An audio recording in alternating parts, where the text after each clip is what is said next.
चलिए, जय हिंद दोस्तों, कैसे हैं आप सब। उम्मीद करते हैं आप लोग अच्छा ही होंगे। और आज हम लोग देखेंगे क्लास 9th का मैथमेटिक्स देखेंगे। और क्लास 9th का मैथमेटिक्स में हम लोग इससे पहले वाला क्लास में हम लोग का एक क्लास हम लोगों का हो गया था। हम लोग कौन सा चैप्टर स्टार्ट किए हैं? हम लोग स्टार्ट किए हैं संख्या पद्धति, जिसको आप नंबर सिस्टम कहते हैं। ठीक है, तो देखिए इस संख्या पद्धति में इसका बेसिक कॉन्सेप्ट हम लोग इसका 1 या 2 क्लास हम लोगों का शायद हो गया है ना।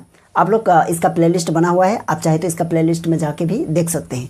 लेकिन आज हम लोग देखेंगे क्या, यानी एक्सरसाइज 1.2 होगा। एनसीईआरटी बुक अगर आपके पास है तो आप देख सकते हैं, है ना। तो देखिएगा इसमें क्या कीजिएगा, यानी एक्सरसाइज 1.2 का क्वेश्चन नंबर आज हम लोग सॉल्व करेंगे। इससे में जितना क्वेश्चन है देखते हैं कहाँ तक सॉल्व कर पाते हैं।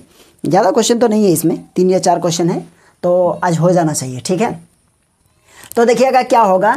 यहाँ इसका फर्स्ट क्वेश्चन है और फर्स्ट क्वेश्चन का आज हम लोग जितना भी क्वेश्चन है इसको हम लोग एक एक करके हम लोग इसका क्या करेंगे, एक्सप्लेनेशन करेंगे और समझेंगे। ठीक है, तो देखिए फर्स्ट क्वेश्चन में क्या कहा गया है। यहाँ आपका लिखा हुआ है यहाँ कि नीचे दिए गए कथन सत्य है ना, सत्य है या असत्य है। यानी कहने का मतलब जो दिया हुआ है वो सत्य है, ट्रू है या फॉल्स है ना। और कारण के साथ अपने उत्तर दीजिए। कहने का मतलब यदि ट्रू है तो क्यों ट्रू है, अगर फॉल्स है तो क्यों फॉल्स है। इसका भी आपको क्या करना होगा, इसका यानी आपको मेंशन करना पड़ेगा कि क्यों ऐसा है। ठीक है, तो देखिए इसका पहला यानी क्वेश्चन क्या कहा गया है इसको समझते हैं। देखिए 1 का 1 अगर हम लोग देखें तो क्या होगा, इसको समझिए पहले। देखिए 1 का 1 में लिखा गया है क्या कि प्रत्येक अपरिमेय संख्या एक वास्तविक संख्या होती है। क्या ये बात सच है? पहले इसको समझिए। देखिए इसका जो यानी पहला क्वेश्चन है, यानी फर्स्ट का फर्स्ट क्या कह रहा है, यहाँ कह रहा है क्वेश्चन को समझिए कि यानी ये ट्रू है या फॉल्स है, इसको समझना है। तो यहाँ कहा गया कि प्रत्येक अपरिमेय संख्या एक वास्तविक संख्या है। क्या कह रहा है कि प्रत्येक अपरिमेय संख्या एक वास्तविक संख्या क्या है, ऐसा है। तो देखिए जो वास्तविक संख्या, जैसे कि देखिए आप अगर यहाँ देखें तो आपको एक एग्जांपल समझाते हैं। सपोज कीजिए ये रियल नंबर है, तो रियल नंबर किससे बना है बताइए। रियल नंबर में आपका रेशनल नंबर भी रहेगा और इरेशनल नंबर भी रहेगा। तो कहीं ना कहीं आप यह भी तो कह सकते हैं अपरिमेय संख्या भी एक वास्तविक संख्या है, या फिर इसका मतलब ये हो गया कि अपरिमेय संख्या एक वास्तविक संख्या है। तो ये तो आपका रेशनल नंबर जो होता है ना, रेशनल नंबर और रेशनल होता है, और इसमें होता है यानी इरेशनल नंबर, यानी इसमें भी होता है। कहने का मतलब परिमेय संख्या और अपरिमेय संख्या दोनों से मिलकर ही आपका वास्तविक संख्या बनता है। तो इसका मतलब ये क्या हो जाएगा, यानी ये क्या हो जाएगा, सत्य है। क्या लिखिएगा, सत्य है, सत्य है। तो क्योंकि यहाँ लिखेंगे रीजन, क्योंकि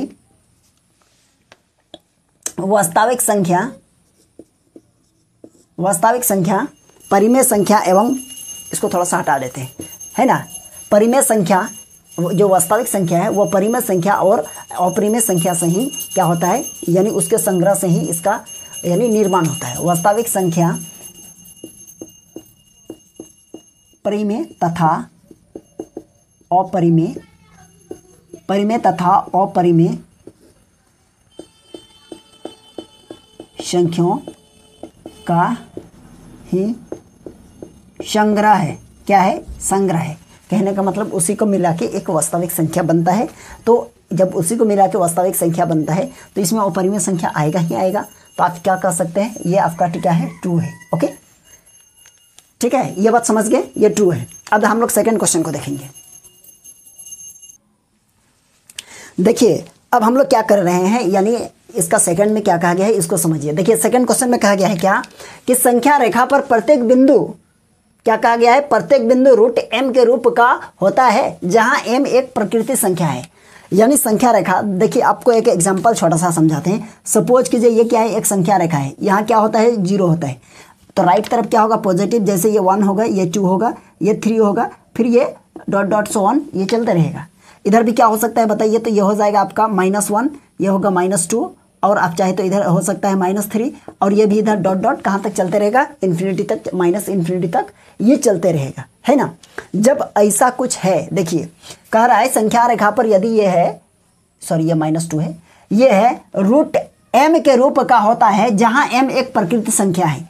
तो बताइए क्या ये सही है? बात को समझिए, ये क्वेश्चन थोड़ा सा घुमाया है, यानी लैंग्वेज में घुमा दिया है। कैसे, संख्या रेखा पर प्रत्येक बिंदु, तो प्रत्येक बिंदु का मतलब ये भी हो गया, ये भी एक बिंदु है, ये भी एक बिंदु है, ये भी एक बिंदु है, इधर भी एक बिंदु होगा, आगे भी होगा, या फिर आप नेगेटिव की तरफ आएंगे तो ये एक होगा, ये एक होगा, ये भी होगा, और इधर भी चलते रहेगा। तो ये सब सारे के सारे क्या बिंदु है। अगर आप ये भी देखना चाहें तो इसके बीच में भी बहुत सारे बिंदु है, लेकिन उसको हमको देखना नहीं है, अभी फिलहाल इसमें समझते हैं। तो बोल रहा है प्रत्येक बिंदु यानी ये सब रूट m के रूप का होता है, जहां m एक प्राकृतिक संख्या है। m क्या होगा, एक प्राकृतिक संख्या होगा। तो बताइए प्राकृतिक संख्या जो होता है नेचुरल नंबर, वो तो आपका 1 से शुरू होता है। n कहाँ से शुरू होता है बताइए, तो n जो होता है 1 होता है, 2 होता है, और 3 होता है, 4 होता है, डॉट डॉट ये सो ऑन चलते रहता है। ऐसा ही ना है हम लोगों का सॉरी। तो m होता है, तो कहने का मतलब m एक नेचुरल नंबर है। तो कहीं ना कहीं आप अगर रूट के अंदर में जैसे कि माइनस रूट अंडर सॉरी ये रूट अंडर 2 है, तो बताइए ये क्या इसमें करेगा, m क्या है, एक नेचुरल नंबर तो है, लेकिन इधर वाला तो क्या है, ये नेचुरल नंबर नहीं ना है क्या बताइए आप लोग।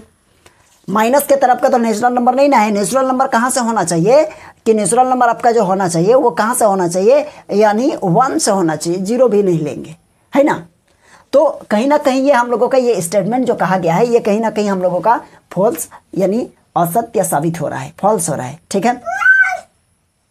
तो ऐसा क्यों हो रहा है, ऐसा इसलिए हो रहा है क्योंकि जैसे ये रूट से निकलेगा तो m क्या होना चाहिए, m बोल रहा है एक प्राकृतिक संख्या होगा, लेकिन हम लोगों का यहाँ कहा गया है क्या, संख्या पर प्रत्येक, अच्छा संख्या रेखा है क्या, सॉरी देख लेते हैं इसको, हाँ संख्या रेखा यहाँ छूट गया है। संख्या रेखा का प्रत्येक बिंदु, यहाँ देखिए एक छोटा सा मिस्टेक हो जाता है, गड़बड़ हो जाएगा, यहाँ हो जाएगा आपका संख्या रेखा, ओके, संख्या रेखा का प्रत्येक बिंदु। तो संख्या रेखा का तो यह प्रत्येक बिंदु रूट m के रूप का होता है, बिल्कुल नहीं होता है। जैसे इधर नेगेटिव वाला लेंगे ऐसा, तो ये बताइए रूट m होगा, ये तो आपका इमेजिनरी नंबर हो जाएगा। रूट के अंदर में माइनस अगर रह जाएगा तो ये आपका इमेजिनरी नंबर होता है। और इमेजिनरी नंबर हम आप क्लास 11th में आराम से देखिएगा, यानी कैसे होता है इमेजिनरी नंबर। तो कहीं ना कहीं आपका यहाँ कहा रहा है कि m क्या है, एक प्राकृतिक संख्या है, जबकि प्राकृतिक संख्या 1 से स्टार्ट होता है। जैसे कि इधर तो ये क्या है माइनस में आ जाएगा, तो ये आपका क्या हो जाएगा, असत्य हो जाएगा। क्या होगा, असत्य हो जाएगा, ठीक है।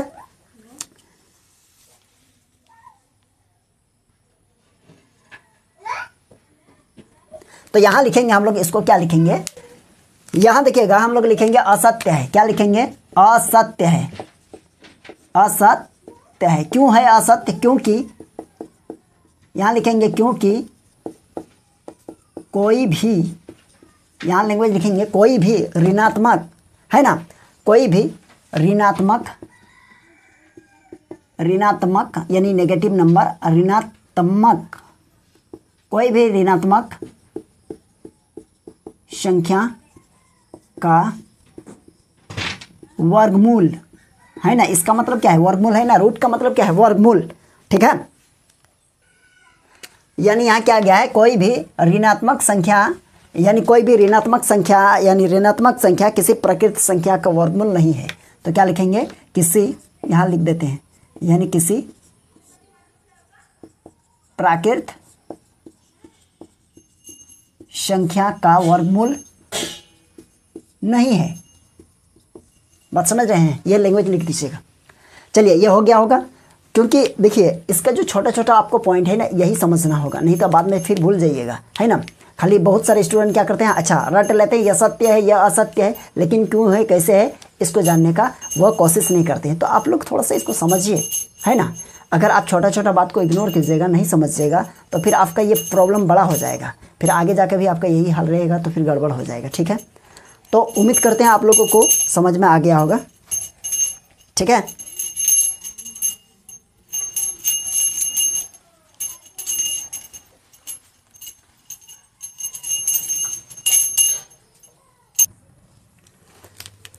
अब देखिएगा यहाँ क्वेश्चन नंबर 3 देखते हैं, है ना, 1 का 3। तो 1 का 3 में क्या कहा गया है, देखिए कि प्रत्येक वास्तविक संख्या एक अपरिमेय संख्या होती है। क्या बोल रहा है, प्रत्येक, है ना, जितना भी रियल नंबर है वो सारे के सारे क्या होगा, इरेशनल नंबर होगा। ऐसा क्या होगा, ये संभव है, बिल्कुल भी नहीं, है ना। बहुत सारे ऐसे नंबर है जो कि क्या है, रेशनल नंबर, क्या बोलते हैं, वो वास्तविक संख्या है जो कि रियल नंबर है, लेकिन वो क्या है, यानी रेशनल नंबर भी है। जरूरी थोड़े है कि अपरिमेय संख्या ही होगा, है ना।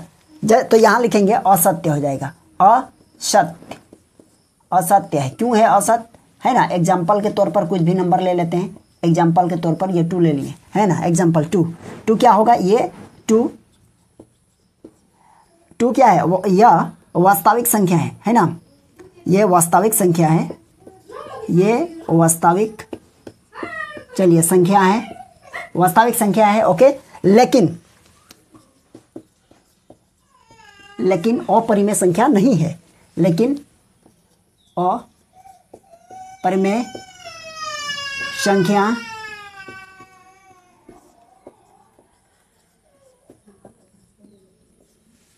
देखिए हम लोग क्या किए, एग्जाम्पल लिए और एग्जाम्पल के तौर पर एक कोई नंबर ले लिए।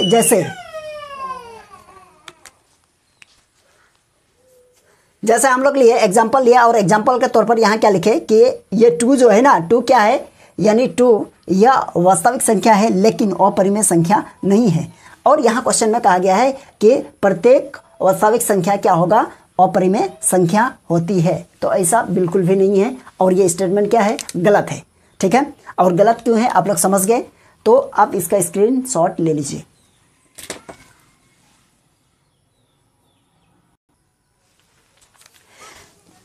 देखिए अब हम लोग क्या कर रहे हैं, यहाँ देखिए क्वेश्चन नंबर 2 को समझते हैं।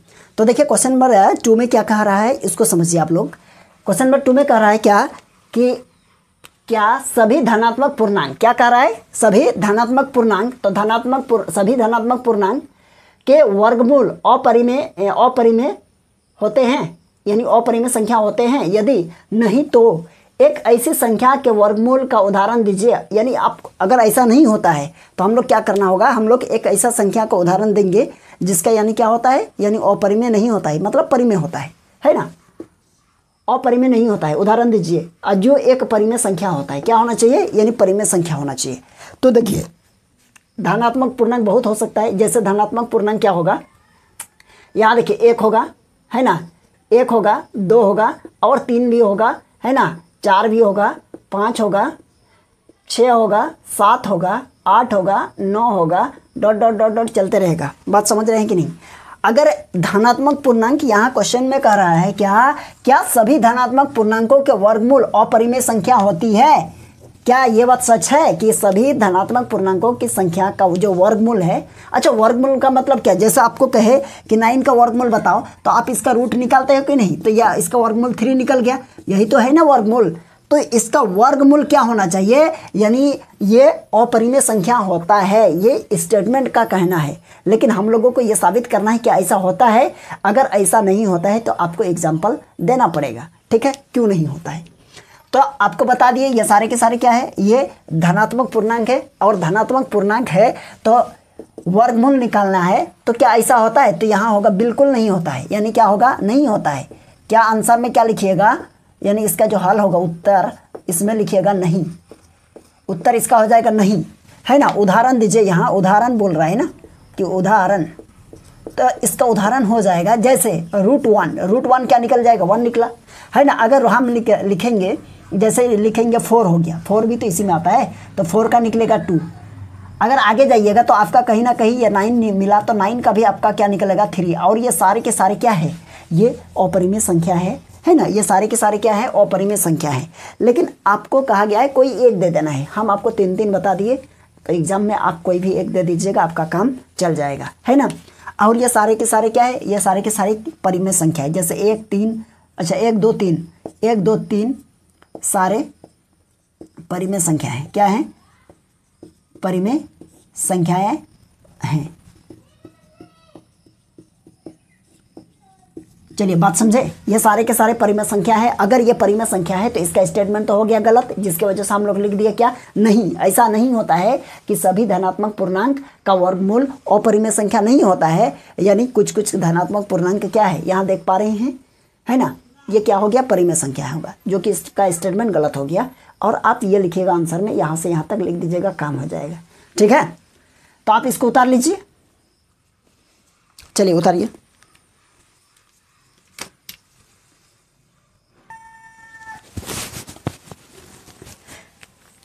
अब हम लोग देखेंगे, चलिए अब हम लोग देखेंगे, ये क्वेश्चन नंबर 3 है। और क्वेश्चन नंबर 3 बहुत ही बेहतरीन क्वेश्चन है, आप लोग इसको समझिएगा, ठीक है। और ये अगर समझ गए तो इस टाइप का जितना भी क्वेश्चन है आप लोग सॉल्व कर लीजिएगा। देखिए इसको हम लोग कैसे सॉल्व करते हैं। यहाँ क्वेश्चन में हम लोगों को क्या कहा गया है कि दिखाइए कि संख्या रेखा पर √5 क्या है, ये √5 को किस प्रकार निरूपित कर सकते हैं। चलिए मज़ा आ गया, इसलिए क्योंकि देखिए रूट वाला क्वेश्चन को हम लोग संख्या रेखा पर निरूपित करना अभी तक हम लोग नहीं सीखे थे। जैसे कि अगर आपसे कहा जाए कि अगर 2.5 है इसको संख्या रेखा पर निरूपित कीजिए, तो आप क्या करते हैं, बहुत आसानी से आप इसको क्या करते हैं, जैसे कि निरूपित कर सकते हैं। सपोज कीजिए ये आपका हो जाएगा 0, ये हो जाएगा आपका 1, ये हो जाएगा आपका 2, है ना, ये हो जाएगा आपका 3 हो जाएगा। तो क्या कहा गया है 2.5, तो 2.5 मतलब 2 और 3 के बीच में होगा। तो यहाँ 2 हो तो इससे 5 पॉइंट आगे यानी यहाँ हो जाएगा, तो यही पॉइंट आपका 2.5 हो जाएगा। तो ये तो आप तुरंत निरूपित कर लिए, है ना। लेकिन यहाँ आपको क्या कहा गया है, रूट में दिया है। क्या कहा गया है, रूट में दिया है, मतलब √5 है। तो इसको आप संख्या रेखा पर किस प्रकार निरूपित कर सकते हैं, इसको समझना है, ठीक है। तो देखिए हम लोग समझते हैं। तो देखिए सबसे पहले क्या है, यहाँ क्या दिया है, यानी रूट को छोड़िए, क्या दिया है 5 है ना, यानी √5 है। तो हम लोग एक संख्या रेखा लेते हैं। देखिए हम क्या करें, एक छोटा सा स्केल ले लेते हैं। चलिए आप लोगों को समझाने के लिए, है ना, आप लोगों के पास स्केल होगा जो भी है, जिस तरह का भी है आप लोग देखिएगा, उसमें देखिएगा यहाँ देखिए कुछ इंच वगैरह लिखा होगा, यानी यहाँ से यहाँ तक का डिस्टेंस 1 इंच है, 2 इंच है, आपके पास जो भी है उसका यूज कीजिएगा। तो देखिए हम यहाँ आप लोग को करने के लिए सिखा देते हैं कि कैसे करना है। सपोज कीजिए हम कितना लिए, कितना डिस्टेंस लिए। देखिए हम यहाँ से यहाँ तक एक लाइन को क्या कर लिया, ड्रॉ किए। चलिए ओके, ये लाइन ड्रॉ कर ली। पहले आप लोग समझिए, अगर हम यहाँ बीच में क्या दिए, ये हम बीच में इसको हम 0 दे दिए, और आपके पास स्केल है, अगर स्केल है तो आपके पास तो बराबर होगा, क्योंकि यहाँ से यहाँ तक का डिस्टेंस होगा 1, और यहाँ से यहाँ तक का डिस्टेंस क्या हो जाएगा, ये भी हो जाएगा आपका क्या हो जाएगा 2 होगा, क्योंकि यहाँ से यहाँ तक का डिस्टेंस जितना रहेगा उतना ही डिस्टेंस 1 से लेकर 2 तक का भी होगा, क्योंकि आप स्केल से उसको क्या कीजिएगा, मार्क कीजिएगा, तो आपका डिस्टेंस गड़बड़ नहीं होगा। लेकिन मेरा हो सकता है यहाँ पर, क्यों, क्योंकि हम व्हाइट बोर्ड में कर रहे हैं, ठीक है। आप इस बात को समझिए। तो इधर भी वही लेंगे, तो यहाँ से यहाँ तक का डिस्टेंस हो गया मेरा -1, और फिर हो जाएगा यहाँ से यहाँ तक का डिस्टेंस हो गया, ये हो जाएगा मेरा -2।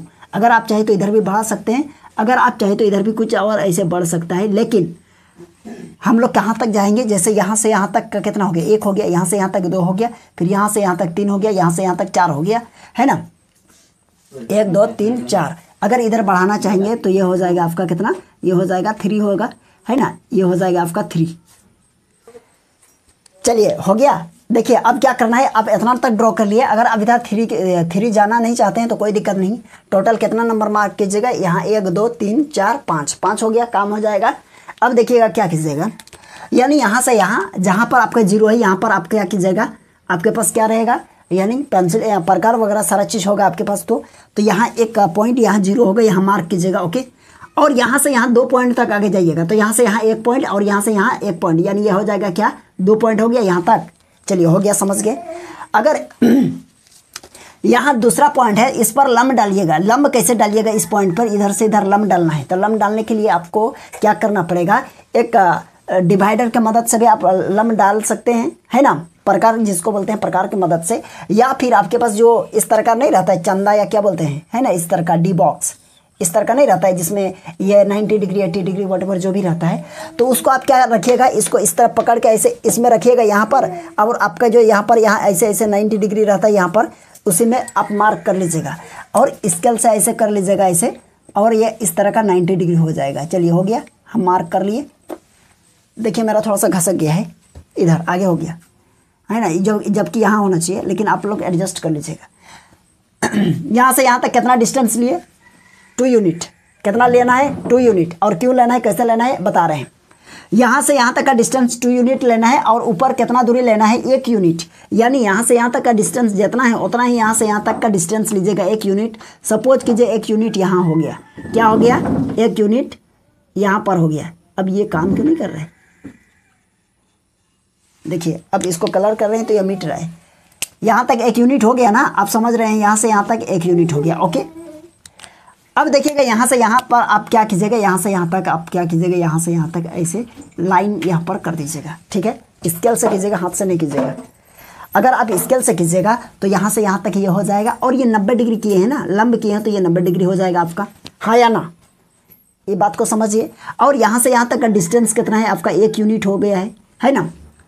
और यहाँ से यहाँ तक 2 यूनिट। तो देखिए ऐसा क्यों किया कर रहे हैं, तो देखिए इसका नाम ओ है, सपोज कीजिए ये 0 है तो इसका नाम कुछ दे देते हैं, इसका नाम दे देते हैं, सपोज कीजिए ये ए है, क्या है, ए है, और ये बी है, ये पॉइंट पर है ना, है ना, ये पॉइंट पर क्या है, ये पॉइंट आपका क्या है, बी है, चल क्यों नहीं रहा है, ये बी है, और इसको आप क्या मानिएगा, इसको सी मान लिए इस पॉइंट को, ओके। ए बी सी, अगर ए बी सी ऐसा अगर हम ड्रॉ करें, ये हो जाएगा ए और ये हो जाएगा, चलिए ये 90 डिग्री है, ये ए है, ये आपका बी है और ये सी है, होगा कि नहीं। तो ये 90 डिग्री के सामने वाला क्या होता है, ये कर्ण होता है, आप लोग भी जानते हैं, है ना। और ये परपेंडिकुलर होता है जिसको लंब बोलते हैं, क्या बोलते हैं इसको, लंब बोलते हैं, ओके। और यहाँ इसको आधार बोलते हैं, क्या बोलेंगे, ये वाला भुजा क्या हो जाएगा, आधार, ये आप लोग जानते हैं। तो ये चीज़ होता है ना। तो आप लोग बताइए पाइथागोरस का जो थ्योरम है, जिसको परिमेय जिसको कहते हैं, पाइथागोरस के जो परिमेय है या पाइथागोरस का थ्योरम जो भी बोलना है, तो उसमें क्या कर रहा है कि कर्ण का स्क्वायर क्या होना चाहिए, यानी कर्ण का स्क्वायर बराबर अन्य दो भुजाओं के स्क्वायर के जोड़ के बराबर होगा, यही तो है डिफिनेशन। तो यानी हो जाएगा, यहाँ पर हो जाएगा यानी लंब का स्क्वायर क्या हो जाएगा, लंब का स्क्वायर और प्लस यहाँ हो जाएगा आपका आधार का स्क्वायर, क्या हो जाएगा, आधार का स्क्वायर। देखिए इसी फॉर्मूला पर ये क्वेश्चन बनेगा। तो ये कर्ण मतलब क्या हो जाए, एच मान लेते हैं, एच क्या होता है, हाइपोटेन्यूस, एच स्क्वायर, है ना। और बराबर यहाँ हो जाएगा आपका लंब, लंब मतलब पी का स्क्वायर और प्लस ये आधार मतलब बी का स्क्वायर, ये होता है फॉर्मूला, है ना। तो इस फॉर्मूला को आप लोग समझ गए होंगे। अब देखिए ज़्यादा कुछ नहीं करना है, इधर इधर आप लोगों का उलझाएंगे नहीं, यहाँ तक ऐसे कर लिए ना। तो एक काम कीजिएगा, यहाँ रखिएगा, आपका जो प्रकार होगा जिसमें पेंसिल लगा होगा, तो यहाँ आपका नोक रहेगा, पेंसिल का नोक नहीं, पेंसिल के साथ जो और एक सुई रहता है उसका नोक यहाँ रखिएगा। और पेंसिल को क्या कीजिएगा, पेंसिल का मुंह जैसे खोलिएगा यहाँ तक खोलिएगा, क्या, यहाँ तक खोलिएगा। और यहाँ तक खोलिएगा तो आप इस तरह नीचे लाइएगा, नीचे से इस तरह आएगा, ठीक है। तो नीचे जहाँ पर भी जिस पॉइंट को ये लाइन इंटरसेक्ट करेगा, ये लाइन को जहाँ पर भी इंटरसेक्ट करेगा तो आपका हो जाएगा क्या, यानी यहाँ देख पा रहे हैं ना, तो यहाँ से लेकर यहाँ तक, ये पॉइंट तक, तो यही हो जाएगा, इसी का डिस्टेंस हो जाएगा √5। कहने का मतलब इसी पॉइंट पर आपका क्या होगा, √5 क्या करेगा, यहीं पर रिप्रेजेंट करेगा। बात समझे। देखिए सबसे पहले यहाँ 2 यूनिट ले लेना है। अब 2 यूनिट क्यों ले लेना है, इधर 2 यूनिट लेने का मतलब 2 का स्क्वायर कीजिएगा क्या होगा, 4, और ऊपर 1 यूनिट ले लिए हैं। 1 यूनिट मतलब कितना, 1 यूनिट का मतलब हो जाएगा 1 का स्क्वायर, यानी हो जाएगा 1। तो 4 और 1 जोड़ेंगे तो कितना हो जाएगा, 5 होगा ना। इसीलिए ये चीज़ हम कहे थे यहाँ 2 यूनिट लेना है। नहीं तो बहुत सारे स्टूडेंट ये कहेंगे हमको पता कैसे चलेगा कि हमको यहाँ 2 यूनिट ही लेना है, ठीक है। तो ये आप एक चीज़ रखिएगा माइंड में। अब देखिएगा आपको कैसे यकीन होगा कि यहाँ से यहाँ तक ये जो चीज़ है वो आपका √5 कैसे हो गया, है ना। तो देखिए सबसे पहले यहाँ एस ही हम लिखेंगे तो क्या हो जाएगा, यानी यही डिस्टेंस आपका क्या हो जाएगा, यही हो जाएगा आपका √5, ठीक है। अब बोलिए कैसे, तो यहाँ हो जाएगा आपका, सबसे पहले देखिएगा यहाँ लिखिएगा, आपका यहीं तक काम है। अगर इसको प्रूव करना चाहते हैं तो आप लिख सकते हैं, हम जानते हैं कि पाइथागोरस परिमेय से, कहाँ से, पाइथागोरस परिमेय से क्या जानते हैं, ए सी का स्क्वायर होगा, ए सी का स्क्वायर, है ना, अब बराबर ए बी का स्क्वायर और प्लस ये क्या हो जाएगा, बी सी का स्क्वायर। चलिए तो ये देखिए ए सी कितना है, ये कितना हो जाएगा, ये 5 हो गया, है ना। अगर आपको ए सी निकालना है ना, मान लिया हमको ए सी निकालना है, 5 अभी कैसे हो गया, ये तो अभी हम लिखे ना, यहाँ तो कुछ है ही नहीं। तो ए सी निकालना है तो ये हो जाएगा आपका, यानी ए से लेकर बी तक का डिस्टेंस 2 यूनिट मतलब 2 का स्क्वायर और प्लस बी से लेकर सी तक का 1 यूनिट मतलब 1 का स्क्वायर। तो ये ए सी, हमको ए सी चाहिए ना, ए सी का स्क्वायर नहीं चाहिए, तो स्क्वायर को हटाएंगे तो इधर आ जाएगा रूट, तो ये हो जाएगा यानी 2 का रूट और प्लस 1 का रूट, तो हो जाएगा ये √, ये हो जाएगा 4 और प्लस 1, तो ये हो जाएगा √5। बहुत नीचे लिख दिया क्या,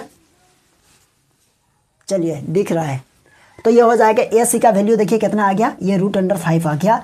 तो आप इसी तरह से आप √5 को रिप्रेजेंट कर सकते हैं नंबर लाइन में। बात को समझ में आ गया होगा, है ना।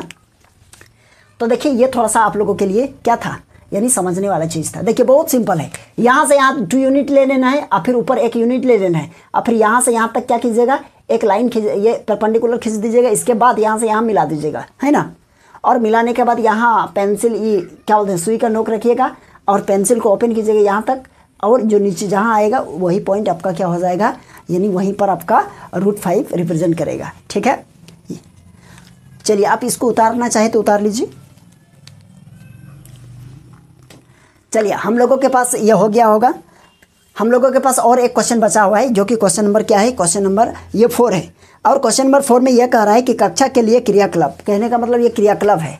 तो इस क्रियाकलाप को एग्जाम के पॉइंट ऑफ व्यू से ये इंपॉर्टेंट नहीं है, लेकिन अगर आप इस क्वेश्चन को सॉल्व करना चाहते हैं तो आपको बहुत सारी यानी इन्फॉर्मेशन मिलेगा, नॉलेज मिलेगा, आपको बहुत सारा जानकारी मिलेगी, और आपका जो जितना भी इससे रिलेटेड जो डाउट बचा हुआ है ना, वो सारा डाउट उसमें क्लियर हो जाएगा। भले वो एग्ज़ाम में नहीं आएगा, लेकिन आपका जो फ़ायदा होने वाला है वो बहुत ज़्यादा होगा, ठीक है। तो हम लोग क्या करेंगे, ये क्वेश्चन भी बहुत लंबा है, लिखने में भी टाइम लगेगा, तो हम लोग इसको नेक्स्ट क्लास में देखते हैं। और नेक्स्ट क्लास में सिर्फ क्वेश्चन नंबर हम लोगों का क्या रहेगा, क्वेश्चन नंबर 4 ही रहेगा, ठीक है। तो आज के लिए यहीं तक रहने देते हैं। यदि आप लोगों को ये क्लास अच्छा लग रहा है तो वीडियो को लाइक कर दीजिएगा, और आप लोगों के लिए ऐसे ही कंटेंट लाते रहे तो चैनल को सब्सक्राइब कर लीजिएगा, ठीक है। और हम लोग फिर मिलते हैं नेक्स्ट क्लास में। चलिए, थैंक यू।